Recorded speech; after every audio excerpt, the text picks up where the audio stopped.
Hi, everyone. Thank you for coming. Thank you for being on time. We're so excited to see you. Let me just pull up our workshop slide really quick here.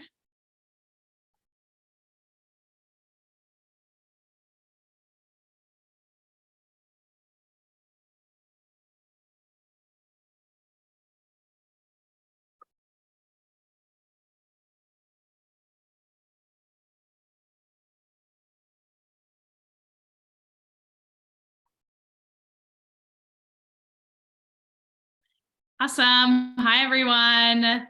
Welcome, welcome. So excited to have you. All right. So while we are waiting for some more of our friends to join on, we are just going to jump right into it. Here is the QR code for our attendance for this month's workshop, our March workshop. So there's a QR code, and Ellery, could you put the link to the form in the chat as well, just in case they can't use a QR code? Yeah, for sure. Thank you. All right, so we are just going to jump right in. We have a lot of really exciting things to cover today. So I will give you just a second to get your attendance filled out. Remember, it's just your first. Remember to put your last name. We have lots of gals in our group that have the same name. So please be sure to put your first and last name in that attendance form. And then this is the only attendance link that we have. And as more people are joining on, they won't be able to see the chat that we've sent before. And so we need to keep resending it. So if you've already filled out the attendance form, we're going to keep sending that link in just as more people join. Don't feel like you don't have to fill it out every time it comes up. That's just for the new people that are joining that are needing that link to be put back in there. So once you filled it out once, you're good. You can ignore it whenever it goes in the chat after that. All right, so while you're filling out the attendance, we have two really exciting announcements or things just to go over. You've probably heard them from me before, this first one, but we are still recruiting for next school year for our junior mentee and our mentee program. So for those of you who want to join us again next year, we're going to have new topics and new speakers and new activities and a whole new workbook. So it'll be different than what it is this year. Don't think that you're signing on to do the exact same thing every year. We change it up every year because we want you to be able to be a part of the program the whole time that you're in high school. So keep that in mind. Please consider reapplying. We are having applications for junior mentees. They're going to be open until August 31st of this year. But if any of you are going to be 11th graders next year and you're going to become a mentee, we only have 1 week left to do applications to become a mentee. So if you're going to be in 11th grade next year and you want to join as a mentee, you have to apply on our website within the next week, because we are closing our applications at the end of next week. So keep that in mind. I will throw the link to our website in the chat in just a minute. But yeah, keep that in mind. Please, please, please reapply. We'd love to see you all next year. And then I have a new announcement that none of you have ever heard before, but I'm really excited about it. For the end of year program wrap up celebration, we are going to have that on May 24th, and it's going to be at 6 p.m. instead of 4:30 p.m. So it's basically like a bonus workshop, except for that is where we are going to announce the winner of the $1,000 scholarship, the reason that you've been taking attendance this whole time you come to these workshops. And we're going to have one junior mentee, one mentee, a mentor, and a college age mentor all speak and talk about their favorite parts of the program. It's just going to be fun. We're going to have like a slideshow and fun little highlight reels. It's basically just a workshop, but it's going to be super fun. And it's just going to be all of us looking back on the year together. So it's going to be all the junior mentees, all the mentees, and all the mentors that are going to be there. And it's going to be just a big party to finish out the year. So get that on your calendars. And that is going to be I can send a link to that. Oh, actually, it's on here. I forgot. So if you want to RSVP for the wrap-up celebration event already, you can use this QR code, or I'll throw a link in the chat in a minute for you to be able to join us. We are super excited. It's going to be a super fun program, just super chill, and just going to be able to look back on the year and get excited for next year when all of you are going to be joining us again, right? So that is our new announcement. You're probably going to hear me talk about it a lot in the next 2 weeks. And we are going to just jump right in after that. Yeah, so that's pretty much it for my announcement. So we can go back here. So now that I've properly talked for 7 minutes, we are going to take our group photo at the beginning. So if everyone can can turn their camera on really fast.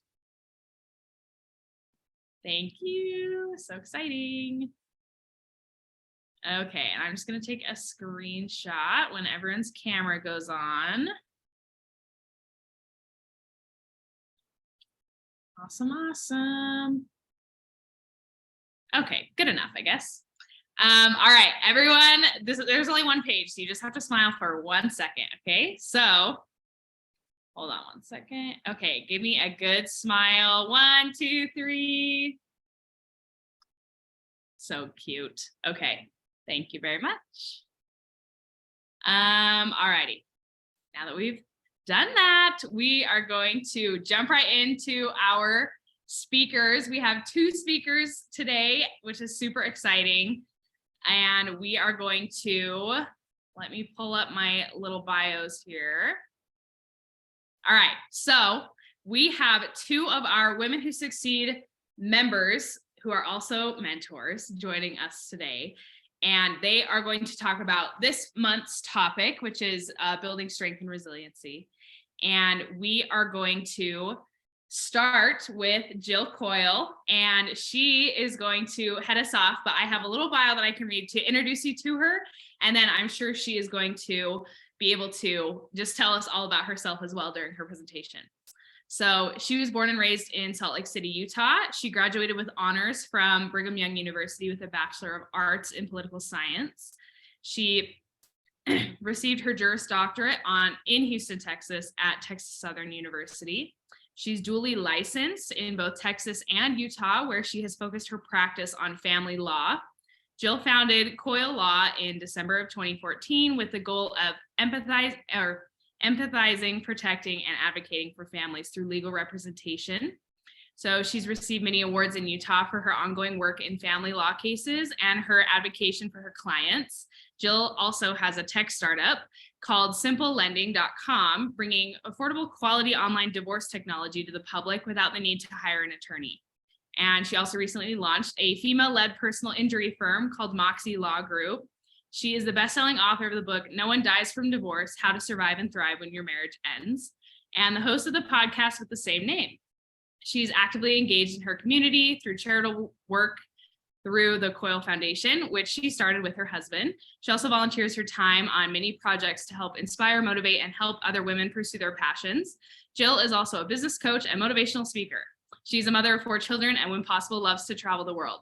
So she is an incredibly busy woman and she has done so many things. So we are so excited and so honored to have her here with us today, speaking to each of you. So I hope you will pay attention and give her that engagement and participate when and if she asks for it. So without further ado, Jill, I will turn it over to you, and let me make sure that you have sharing abilities for your presentation here.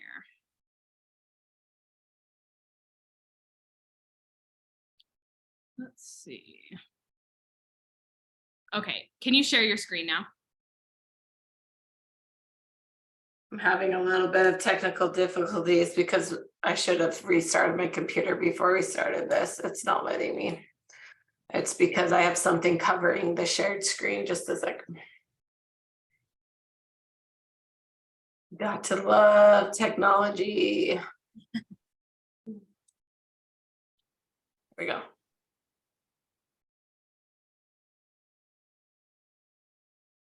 There you go. You guys see that? Yep. Okay.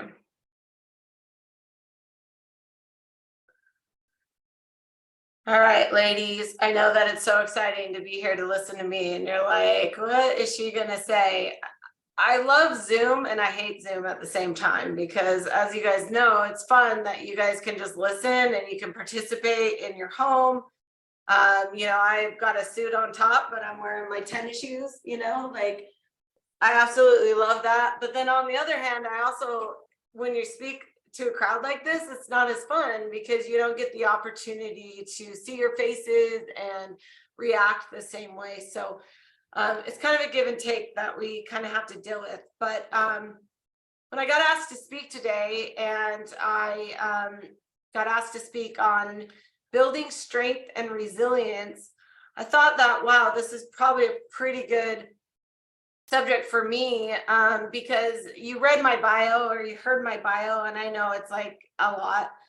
But I was, in 7th, 8th grade, and I remember 6th or 7th grade used to be like the hardest years of my life. Like 6th grade, I was bullied heavily. 5th and 6th grade, I was, in those awkward years of, gaining weight before I grew. And I just remember, having a really hard time in school. But I also remember that this was about the time that I considered myself and wanted to be a lawyer. Can you believe that? Like when my friends in 5th, 4th, 5th, 6th grade were wanting to play Barbies or ride their bike, I was like, let's play a lawyer. And I used to have this like old briefcase, and I'd put it with all these random papers just so that, and I used to watch shows with my mom, like LA Law. Like you guys are probably like, what is that show? But I remember it was when I really understood or started to think, wow, this is a passion of mine. I really love it. And this is maybe something I could do. And so when we talk about building strength and resilience, I look back at those years and think, man, junior high and high school is just hard. I mean, is there anybody that would raise their hand and say, it's been pretty good, easy, like no challenges? I don't think anybody would, and especially being a girl. I think that we have our own set of challenges with, starting our periods and going through that awkward growth state. I mean, and then all of a sudden we're bigger than boys, and the whole thing is just, if I was given $1 million to go back to 7th grade, I'd say no. But I look at it and I think of my life now, and I think about the times where I got knocked down, and I got knocked down a lot in my life. I think about all the times I had to stand back up. This is just an example. When I was in my junior year, one of my years, I think it was senior year, I didn't get asked to prom. And I remember thinking that was horrible, because it was like one of my last years I got to go, and I thought, wow, this really sucks. I had broken up with my boyfriend that year, and he asked somebody else to go, and I just remember feeling really, really down. And I remember my mom coming in my room and telling me, hey, it's not about getting knocked down. It's about how you stand back up. And I've always taken that to heart. And now I say it all the time. I say, the point of us getting knocked down is so that we can stand up taller than we ever were. And so as I've looked through my life and I've looked at this pattern, I've looked at the opportunities that have happened in my life. And, a lot of people say that opportunity happens through luck. And I absolutely disagree with that. I think opportunity is created, and it's only a matter of how you are going to create that. So I wanted to talk to you guys about something that I've created. It's called the Moxie Cycle. And I built it purposely to help us recognize that through a step-by-step process, opportunity is yours for the taking. And with you guys being so young right now, I just want you guys to hear this. The world is your oyster. And I know sometimes it seems so hard to think, can my dreams or my passions that I have right now actually come true? And I'm going to tell you, yes. But there is always a but. It doesn't come just by happenstance. It doesn't come by status, by race, by luck.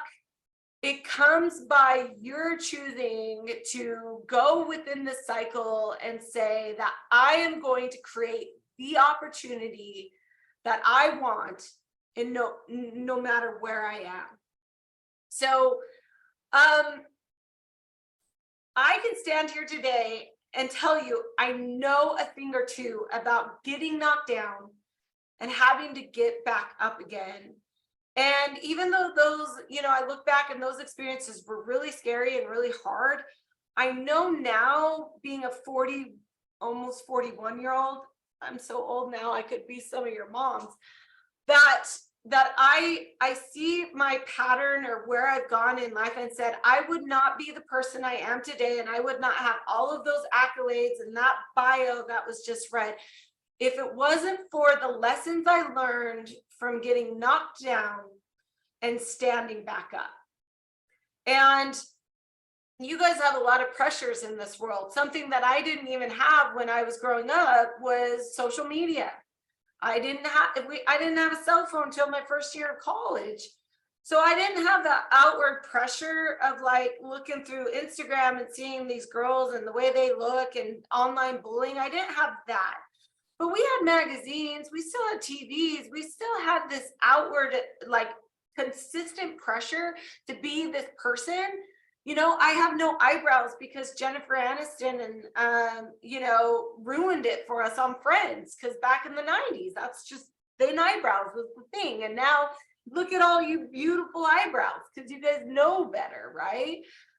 And so when you look at those experiences and you say, how do I get to where Jill Coil is today? Well, I'm going to tell you, and it's not that hard. So when this is my Moxie cycle, and when you look at it, it's a circular motion, which means it's never ending. There is no starting point and there's no end point. So I think the biggest thing I wanted to tell you girls is that wherever you are in your life, it doesn't have to be the end. A lot of times we want to say, oh, like things are so hard for me, or, oh, this is the worst day of my life. Well, sorry to break it to you, ladies. There's always going to be a more worse day.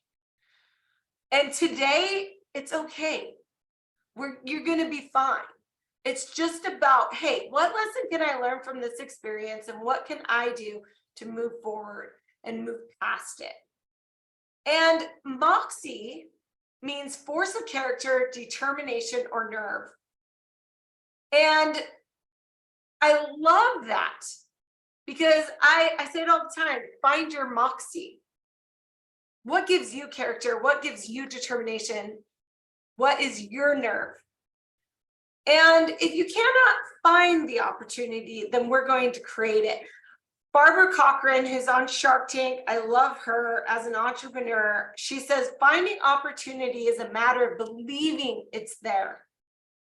So when life continues to knock you down, tell you that you're not good enough, you can stand up time again. You can hop on this process and create the opportunities you deserve. The best part is that whatever your circumstances or wherever you are, you can use these steps. So how do we start? Well, the first is courage. So courage starts with first making the choice to just be brave. Courage is defined as a quality of the mind that allows us to do hard things without fear. Starting my law firm in 2014 was really, really scary. I was pregnant, 6 months pregnant with my third child. I also had a husband that was in medical school and was getting ready to match into residency. And I don't know if you know that process, but it's a crapshoot. Like, there's no control over where your husband goes, or when you go to medical school, where you go to residency. It's like this algorithm.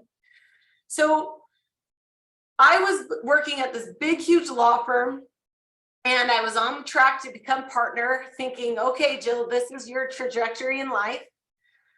But I kept getting knocked down by these men in this firm. There was 140 attorneys. There was only 8 females, and not one female in leadership at the firm. And I kept getting these men to tell me about the things I was doing wrong in my practice of my emotional part. So I do family law. I'm a divorce attorney. If you don't have emotion in divorce attorney, you're in the wrong profession. There's so much emotion involved. And I kept getting these people to tell me that I'm too emotional, I'm too overreactive, that I'm too curt in my pleadings and stuff like that. But then on the other hand, they would praise me for my business and say, Jill, you're doing amazing business. You're making us so much money.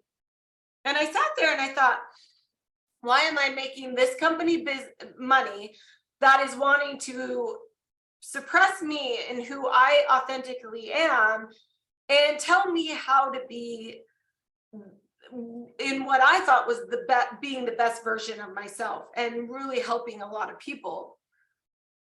So what did I do? I decided to take a leap of faith, and I went out on my own, and I started Coil Law. And looking at that took so much courage, but I had a lot of support, and I knew that I was really good at what I did. And by having that confidence, I was able to go out on my own. And look at me 9 years later. I have one of the largest family law firms in the state of Utah. Glennon Doyle said it best when she says, my courage will come from knowing I can handle whatever I encounter.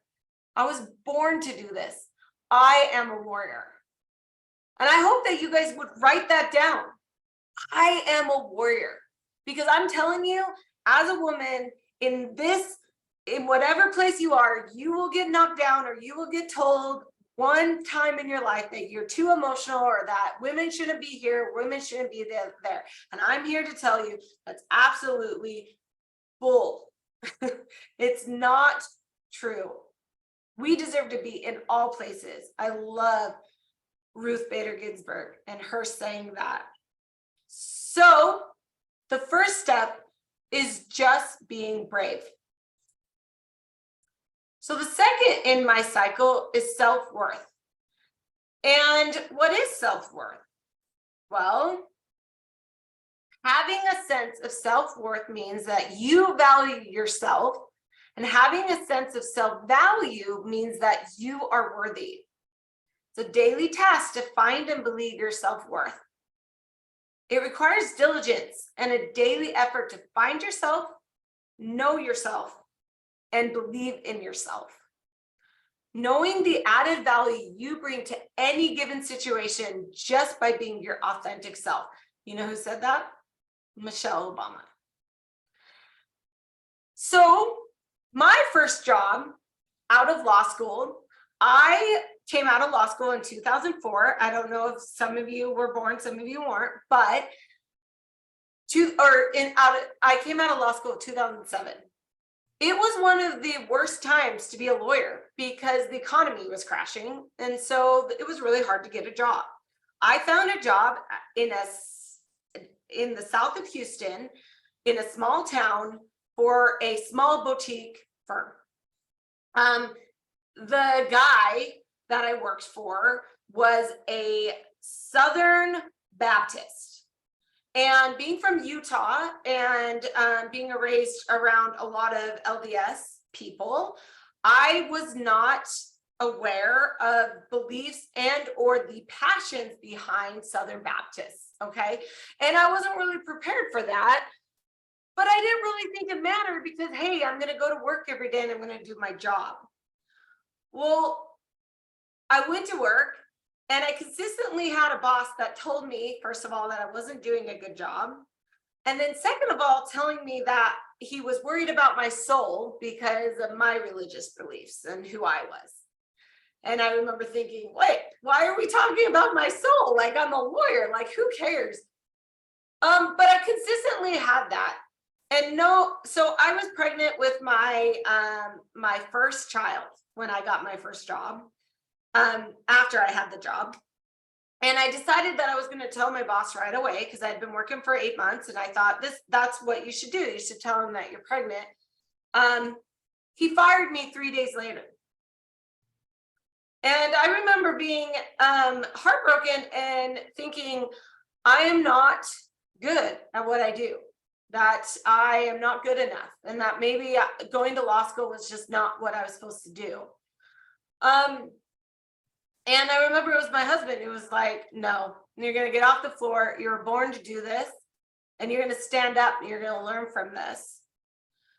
And it took me getting that next job and getting that confidence and getting that boss who really believed in me for me to recognize that if I would have listened to them, it would have been the biggest mistake of my life, because so many people that I've helped since that, I wouldn't have been able to do that if I would have believed to the one naysayer who didn't want to believe in me. And at the end of the day, you're always going to have people that don't believe in you. So the most important thing is believing in yourself and knowing your self-worth.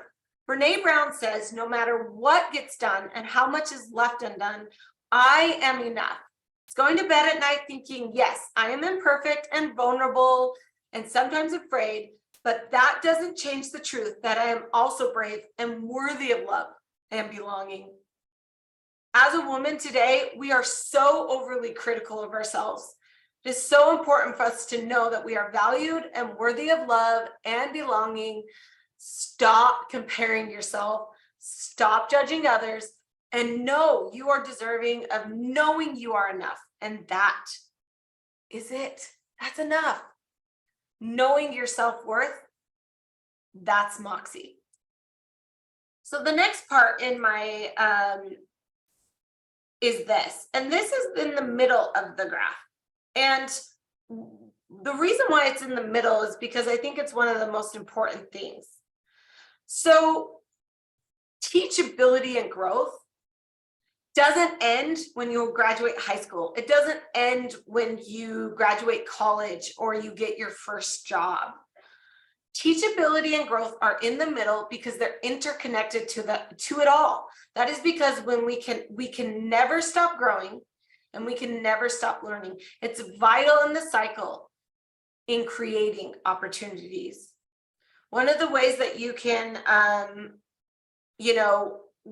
continually teach, continue to grow is finding a mentor. Damon John states that a mentor is the third most important thing you can do to be successful behind understanding your why and setting your goal. And you all participating in this program right there gets you a whole slew of mentors that you can learn off of and feed off of. And that's amazing. I didn't have something like that. I'm lucky that I had a mom who was super strong and super, just one of those people that were there to tell me that I am enough, that I am worthy, and that, it's not about getting knocked down. It's about what you learn when you get back up. And that helps a ton. So never stop growing. You can't. In whatever you're doing, as long as you're continually working, to learn and absorb, you will continue to move toward the most amazing opportunities that you probably didn't even see or think are possible at this time. So the next slide is excellence. I love this because a lot of people don't think that excellence means that you have to be perfect, but that's not what that means. Actually, it's the quality of being outstanding or extremely good. So it doesn't mean being perfect. It is the quality of being outstanding in your efforts to do and be your best. Whatever you do, be good at it. Douglas Malich wrote an inspirational poem years ago called Being the Best at What You Are. And I'm telling you, go and do that. I don't care if you're working at Chick-fil-A or Target or you're a lawyer or a doctor. If you continually strive to excel in whatever you are doing. It will move you toward the next step of creating opportunity. In striving for excellence, we need the guard against the evil of perfectionism. Striving for excellence feels wonderful, but because you are trying your very best. Perfectionism feels terrible because your work is somehow never good enough. We need to avoid the pitfall of thinking that excellence equals perfection. So ladies, you don't need to be perfect. And I tell you what, that takes a lot of weight off of us. Because how many of us sit here and think, oh, I got to get perfect grades. I got to get perfect this. I got to get perfect that. We do it all the time, but you don't have to be perfect. What you need to do is be moving forward and excelling in whatever you are doing. Be the best that you can be. The next slide is then opportunity. And opportunity is a set of circumstances that makes it possible to do something. When we start with courage, we understand our self-worth, continually strive to be teachable and grow, excel in whatever you are doing, then you, yes, you can and will be able to create and find opportunities. If you don't believe you are worthy of the opportunity, you are going to miss the opportunities right in front of you.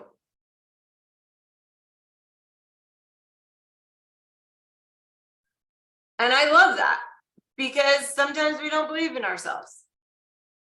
Never believe that you are not worthy of the opportunity. In today's world, it's so easy to forget and get lost in what the world believes what you are or what you should be. But only you can know and show your moxie. And it starts with being courageous. So I want everybody on the count of 3, I want you to say, I am worthy of the opportunity. Okay, ready? 1, 2, 3. I am worthy of the opportunity. And then believe it, because you are. And I see myself as a teen and I think, those years were hard, but I'm so glad for it. Because I look at myself now and I think I would never be this strong, this brave, this tenacious. I would never be able to do the things I did if I wasn't able to take those times I got knocked down and I was able to stand back up. So that's the moxie cycle. And by believing in yourself and following these steps, I know that you have moxie too. And I'm just here to support you and let you hear that 1,000 times because you deserve it. So if you want to connect, here's all my information. And empowered women empower women, ladies.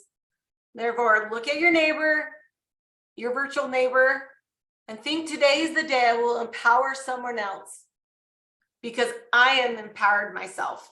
Don't just practice the moxie cycle, but pass it on. Women, we need to stand up together or we fall alone. And remember, you are worthy of the opportunity.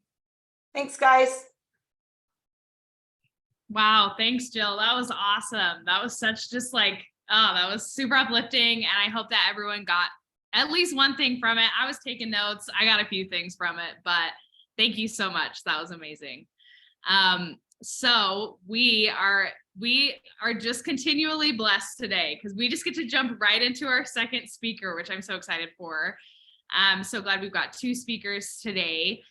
So our second speaker is Bev Uipi. She is also a member of Women Who Succeed, and she's a mentor to some of our older girls. And so to introduce Bev, she's serving her 3rd term as an elected city councilwoman in Mill Creek. Bev is the first Tongan American female to be elected to any Utah elected seat. She served as a deputy director for the Board of Pardons and Parole with the state of Utah for almost 4 years. Prior to working with the state, she was with Salt Lake County as a center manager at the Mill Creek Community Center, where she led the center to national accreditation in 2015. Community relations for Mayor Peter Caroon. She started her career with State Farm Management and later started her own agency with American Family Insurance. And Bev is a dynamic leader of innovative strategies for people development, organizational change, community partnerships, and brings more than 20 years of experience in leadership in the public and private sectors of local government and regional management. Bev received her Bachelor's of Science degree in Consumer Economics and Housing from the University of Georgia, where she played volleyball. She got a master's in public administrations from the University of Utah. Her hobbies include travel, coaching, and playing volleyball, football, rugby, art, and volunteering. Bev has served as an advisor, commissioner, and board member to many organizations as a community leader in Utah. And she is a proud American Tongan native of Mill Creek and a single mother of her 19-year-old son, Zane. So Bev, I will turn it over to you. Do you have the ability to share your screen if you want to? Is it working? I do, and I just need to make sure it's on the one slide. So I only need it for just one moment. Perfect. Yeah, I will turn the time over to you then. Okay. Well, hello, friends. And just a huge thanks to Jill. She is so dynamic. She had so many great nuggets for us to pick up on, and so many stories you shared that I was like, oh yeah, remember dealing with a bunch of men and having to navigate, just the world of not looking like others at the table. So huge thanks to Jill for sharing her experience with us. I know that this is typically a time for us to speak or to share with others, but this is going to be a little more engaging with everyone. I don't want this just to be a check mark for all you mentees. So I hope you're all paying attention. You don't have to be on the screen. Your photo doesn't have to be on the screen. Just like Jill, I'm dressed like this and I've got pajama bottoms on. So that's the beauty of Zoom. But the challenge is I'm usually a more engaging speaker with my audience. And so girls, just be prepared. If I call on you, just unmute and maybe share a story or maybe share exactly what I'm asking for. We were asked to speak on strength and resiliency. And before I share my screen, I'm just going to kind of put it out there, just a quick values statement or a values exercise that I want to just try with you. And it means basically, I want you to tell me what you think strength is if I call on you.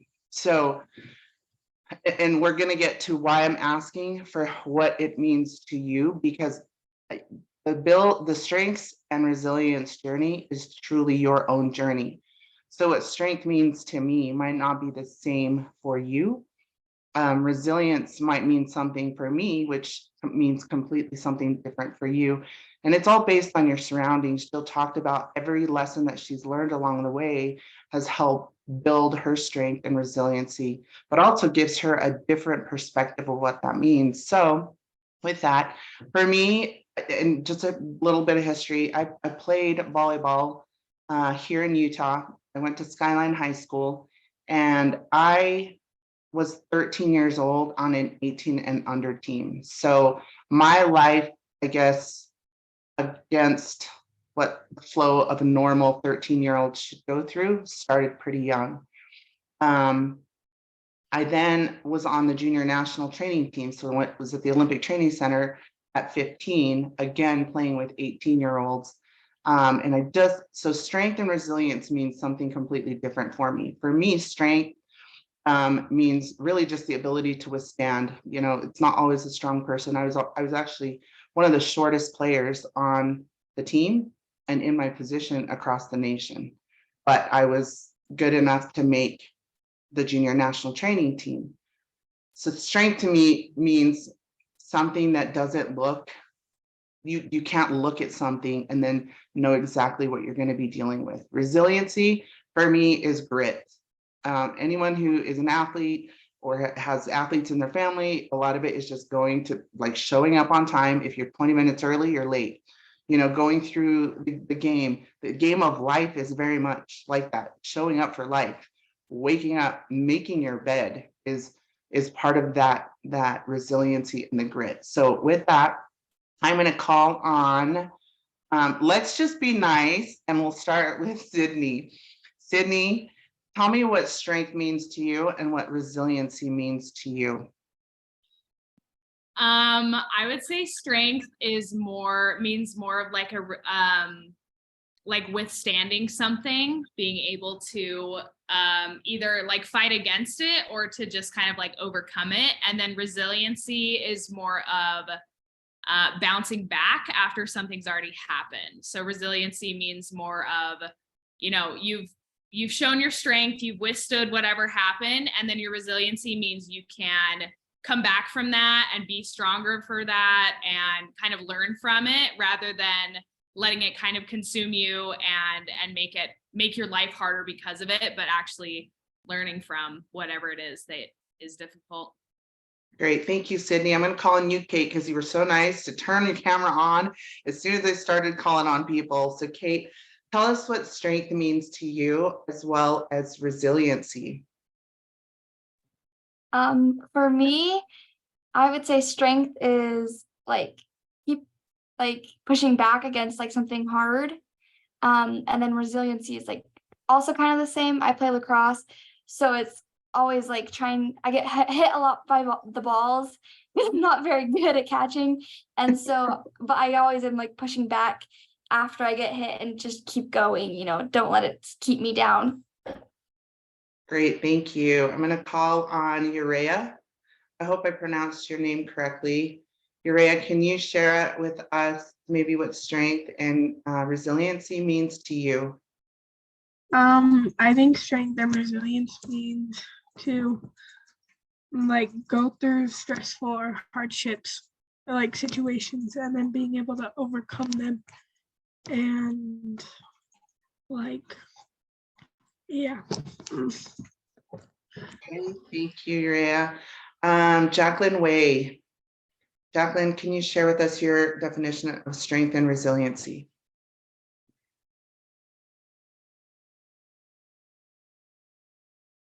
Okay, let's call on Marina. How about you? For me, I've had a lot of disabilities, and so for me, strength is having the ability to withstand things and then know when you need to ask for help.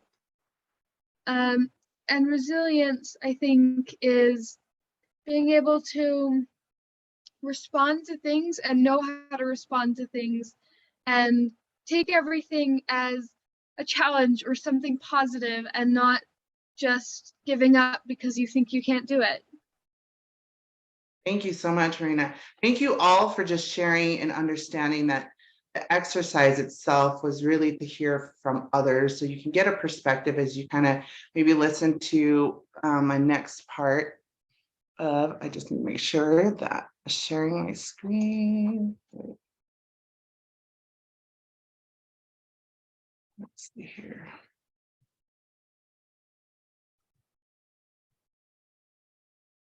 Okay, I'm going to attempt this first. Okay, can you all see this? Everyone can see this? Okay, great.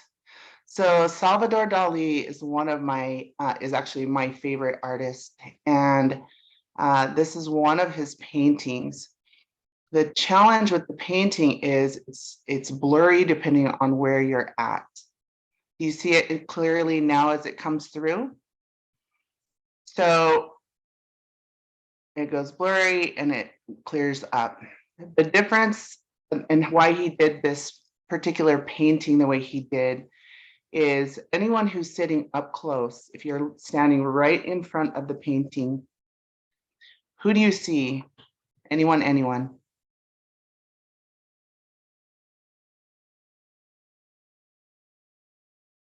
Abraham Lincoln. Abraham Lincoln, Jill.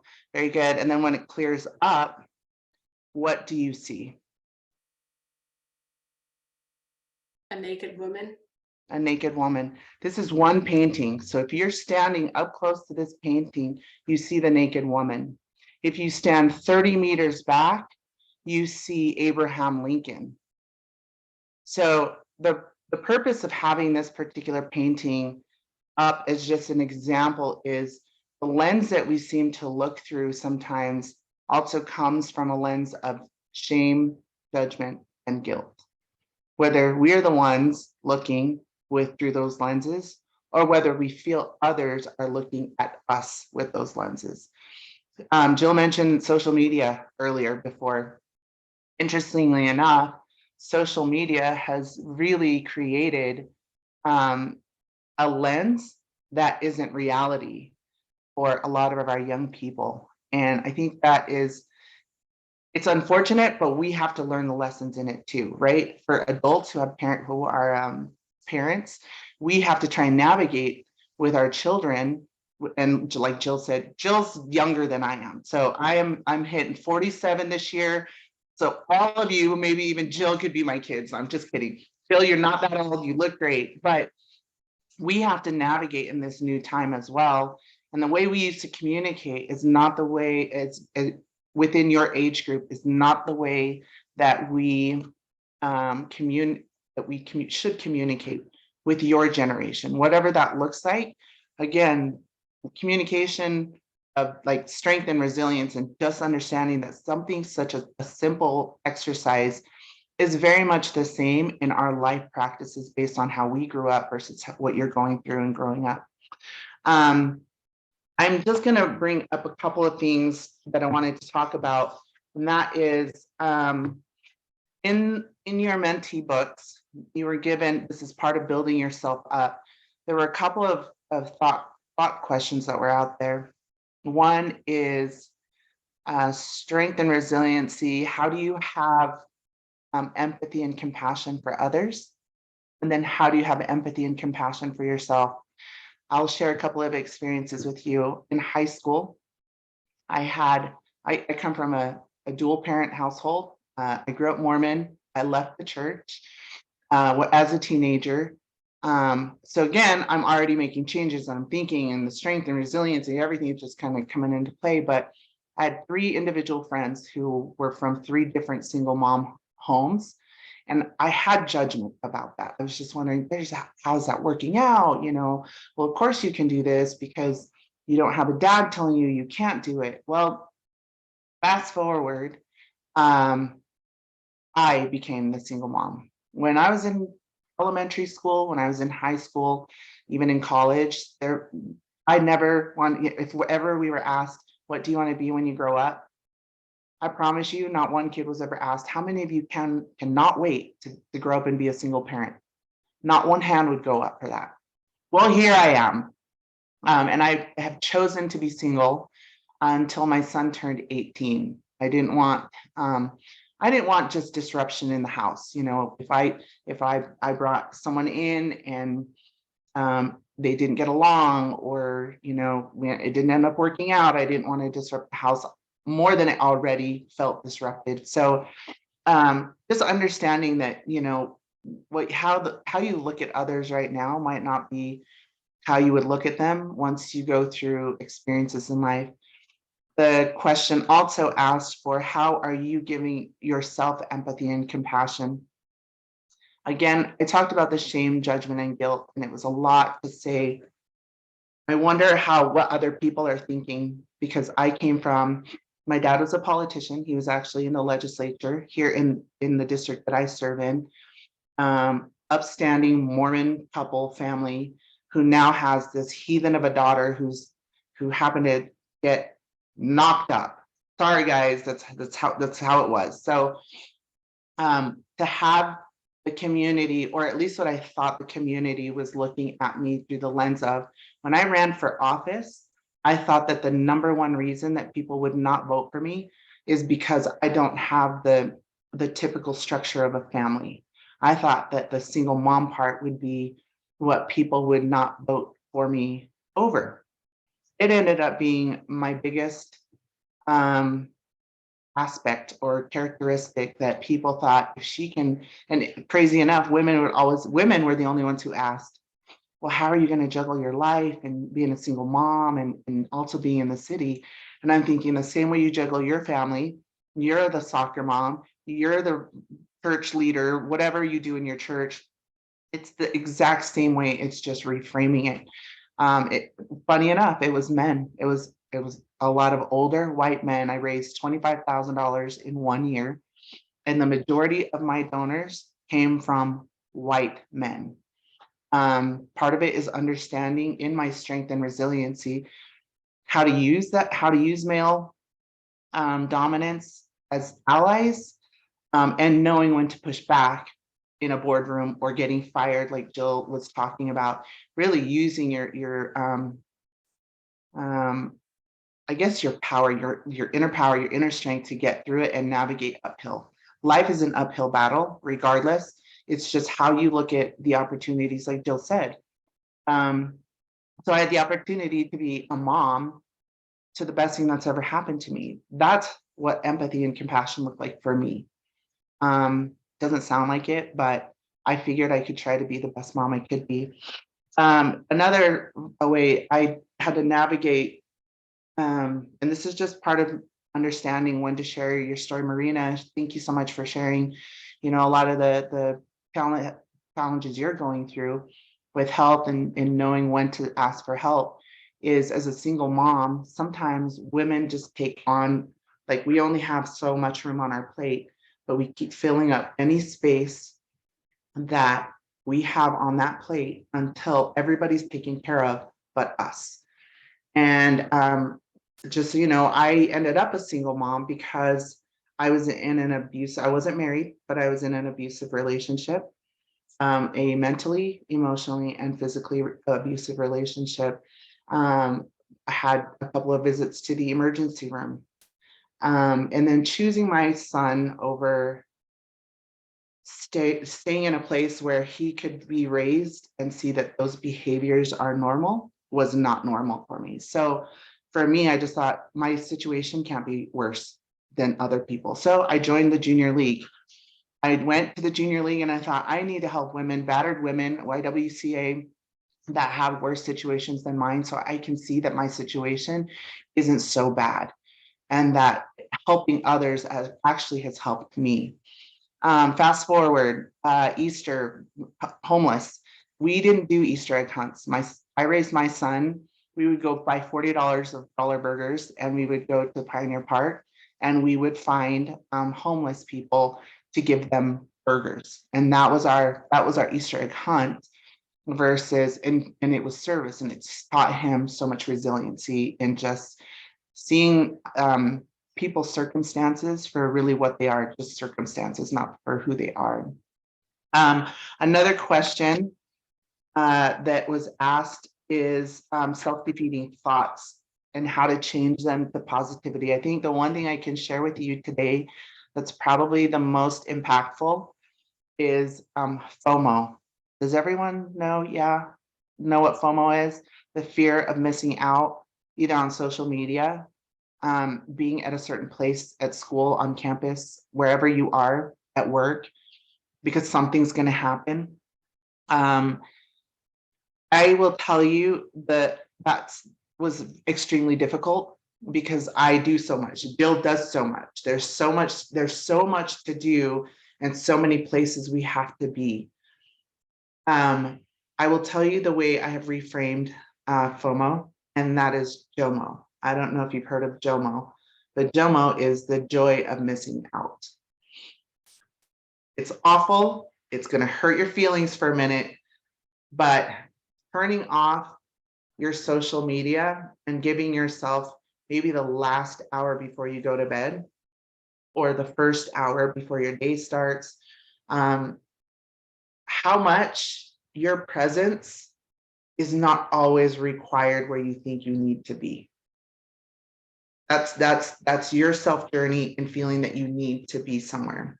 So for me, JOMO means not being on social media.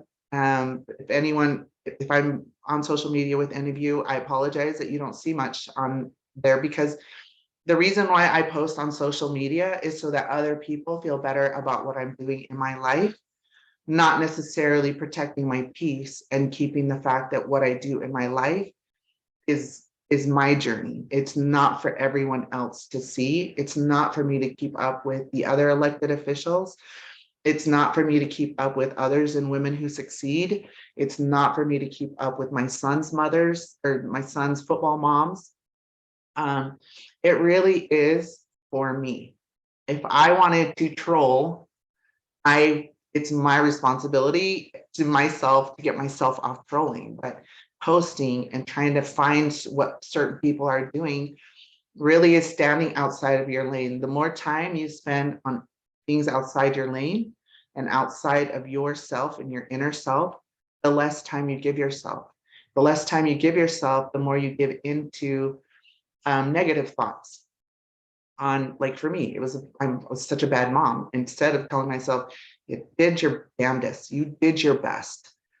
It's things like that. So I know that we are cutting down on time, but I just want to implore that, just like Jill said, there are so many people out there who will help you. And it took me a while to get to a point to ask for help. And the first time, I think I about died. The shame of having to ask someone for help, because I'm the one used to helping everyone else and all my problems and my own journey. It was hard, but guess what? There was help. People were there to help you. Then the second time, it's not like I just turned this huge corner and started asking for help all the time. It's still a struggle, but knowing what your capacity is and not having any more room on your plate, in fact, starting to take some of those things off of your plate so that you can focus on yourself. Again, I just want to leave you all with, I hope that you are getting a lot out of these monthly workshops that Women Who Succeed are helping you with. We're here and available anytime. I'm in the directory if you need my assistance with anything, but I want you to just walk away knowing that you are enough. In fact, Jill was talking about it. One of my bracelets says you are enough. It doesn't matter how old you are, the journey you're going through. I'm 47 and kid you not, I'm trying to figure out what I want to do when I grow up. I don't want to do this forever. It's a never ending journey of how to pivot in life and how to know when pivoting is good for you and healthy and scary, super, super scary.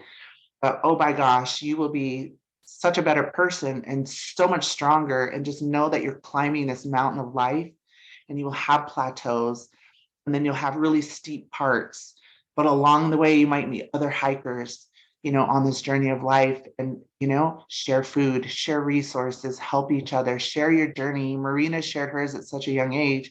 It took me until I was almost 40 years old to share the abusive relationship I came out of 13 years prior. So just know we're all in this journey together.